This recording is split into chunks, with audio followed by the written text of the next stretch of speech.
અહેમદાબાદ મિત્ર ન્યૂઝની ટોપ 10 ખબરોમાં આપનું હાર્દિક સ્વાગત છે.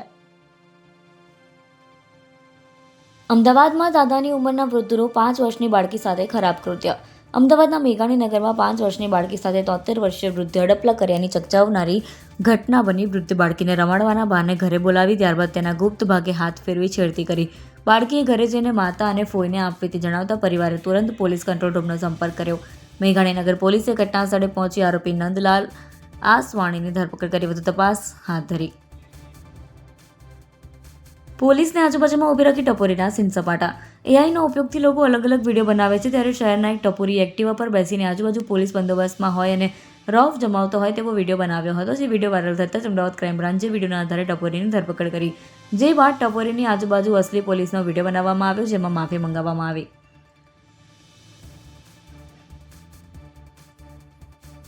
ચાંદખેડાની અર્થ સ્કૂલમાં શિક્ષિકાએ માર મારતા વિદ્યાર્થીના હાથમાં લાલજામા. ચાંદખેડા વિસ્તારમાં આવેલ અર્થ સ્કૂલમાં શિક્ષિકાએ એક વિદ્યાર્થીને માર મારતા વિવાદ સર્જાયો છે. અર્થ સ્કૂલમાં ધોરણ 11માં અભ્યાસ કરતા વિદ્યાર્થીને શિક્ષિકાએ હાથ પર માર માર્યો, જેના કારણે વિદ્યાર્થીના હાથ પર લાલ જમા પડી ગયા. વિદ્યાર્થીએ ઘરે જઈને વાલીને જાણ કરતા વાલીમાં ભારે રોષ જોવા મળી રહ્યો છે. ઢાંક પીછોડો કરવા સોજો ન ઉતરે ત્યાં સુધી ઘરે પણ ન આવવા દીધા હોવાનો વાલીએ ગંભીર આક્ષેપ કર્યો છે.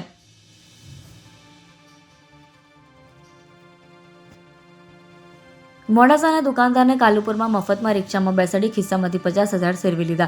શહેરના કાલુપુરમાં ખરીદી કરવા આવેલ મોડાસાના વેપારીને ફ્રીમાં રિક્ષામાં બેસવું ભારે પડ્યું. રિક્ષા ચાલક અને તેના 3 સાગરીતોએ વેપારીને રિક્ષામાં બેસાડી તેમના ખિસ્સામાંથી બળજબરીથી 50,000 રૂપિયા કાઢી લીધા. જે બાદ વેપારીને ચાલુ રિક્ષાએ ધક્કો મારી બહાર ફેંકી દીધા. વેપારીએ કાલુપુર પોલીસ સ્ટેશનના રિક્ષા ચાલક સહિત 4 સામે ફરિયાદ નોંધાવી છે.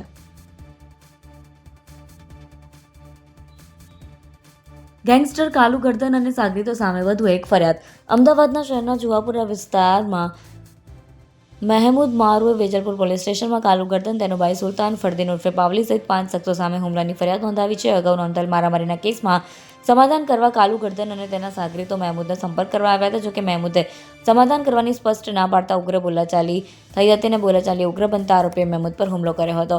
મહેમૂદને ઈજા પહોંચી છે. અંગે વેજલપુર પોલીસે ફરિયાદ નોંધી તપાસ શરૂ કરી છે. કાલુ ગર્દન સામે હત્યાનો પ્રયાસ, ખનનની ગેરકાયદે દારૂના ધંધા, લેન્ડ ગ્રેબિંગ અને હુમલા સહિતના 30થી વધુ ગંભીર ગુનાઓ નોંધાયેલા હોવાનું પોલીસ રેકોર્ડમાં છે. તેની ગેંગ સામે સંગઠિત ગુનાખોરીને પગલે ગુજસી લોક હેઠળ પણ કાર્યવાહી કરવામાં આવી ચૂકી છે. ફરજિયાત ટેટ પરીક્ષાના વિરોધમાં શિક્ષકોના ગાંધીનગરમાં ધરણા પ્રદર્શન. આજે શિક્ષકો ગાંધીનગરમાં જઈને સરકાર સામે મોરચો માંડશે. સુપ્રીમ કોર્ટના ટેટ ફરજિયાતના નિર્ણય બાદ રાજ્યમાં 2010 પહેલા ભરતી થયેલ શિક્ષકોમાં અસંતોષ ફેલાયો છે. તેથી 2010 પહેલાના શિક્ષકોને ટેટમાંથી મુક્તિ આપવાની માંગ સાથે રાજ્યભરમાં જિલ્લા કક્ષાએ વિરોધ અને ધરણા પ્રદર્શન કર્યા હતા. છતાં પણ માંગણીઓ ન સ્વીકારવામાં આવતા 11 જુલાઈ એટલે કે આજે ગાંધીનગરમાં શિક્ષકો ધરણા પ્રદર્શન કરશે. સત્યાગ્રહ છાવણી ખાતે રાજ્યના વિવિધ જિલ્લાઓમાંથી 30,000થી વધુ શિક્ષકો જોડાવાની શક્યતા છે. 2010 પહેલા નિયુક્ત થયેલા શિક્ષકોને ટેટમાંથી મુક્તિ આપવાની માંગ સાથે વિરોધ નોંધાવશે.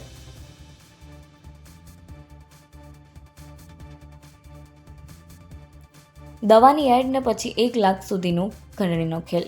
ગાંધીનગર સીઆઈડી ક્રાઇમના સાયબર સેન્ટર ઓફ એક્સેલન્સે અમદાવાદના વસ્ત્રાલ વિસ્તારમાં ચાલતા એક કોલ સેન્ટર પર દરોડો પાડ્યો. સેક્સ્યુઅલ પાવર વધારવાની આયુર્વેદિક દવાના નામે કરોડો રૂપિયાની ઓનલાઈન છેતરપિંડી આચરતું આંતરરાજ્ય રેકેટ ઝડપી પાડ્યું. આ નેટવર્ક દ્વારા આશરે 4,000થી 5,000 લોકો સાથે છેતરપિંડી આચરે કરોડો પડાવવામાં આવ્યા છે. જેમાં ગ્રાહક દવા ખરીદી લે ત્યારબાદ પોલીસ ખોટા કેસમાં ફસાવી દેવાની ધમકી આપી 1 લાખ સુધીની ખંડણી માંગણી કરતા. આ કેસમાં વસ્ત્રાલ એટલે કે અમદાવાદ, ઉત્તર પ્રદેશથી મુખ્ય સૂત્રધાર અને યુવતી સહિત 7ની ધરપકડ કરી કાયદેસરની કાર્યવાહી હાથ ધરવામાં આવી છે.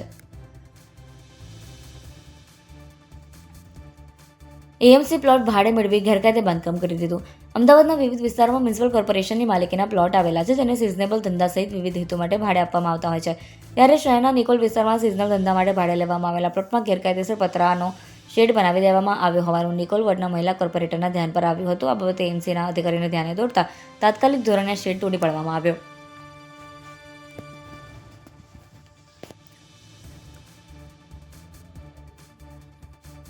અમદાવાદનો ઠગ વડોદરામાંથી ઝડપાયો. વડોદરામાં ભુવાનો વેશ ધારણ કરી નિર્દોષ નાગરિકોને વિધિના બહાને ભોળવી સોનાના દાગીના પડાવી રફુચક્કર થઈ ગયેલા એક રીઢા આરોપીને વડોદરા શહેર ક્રાઇમ બ્રાન્ચે ઝડપી પાડ્યો છે. અમદાવાદના પીપળેજ વિસ્તારમાં રહેતા આ ઠગ પાસેથી ગુનામાં વપરાયેલ એક્ટિવા અને સોનાની ચેઇન સહિત કુલ રૂપિયા 2,33,000નો મુદ્દામાલ કબજે કરવામાં આવે છે. વડોદરાના ફતેગંજ અને પાણીગેટ પોલીસ સ્ટેશનમાં નોંધાયેલ ઠગાઈના 2 મોટા ગુનાઓનો ભેદ ઉકેલાઈ ગયો છે.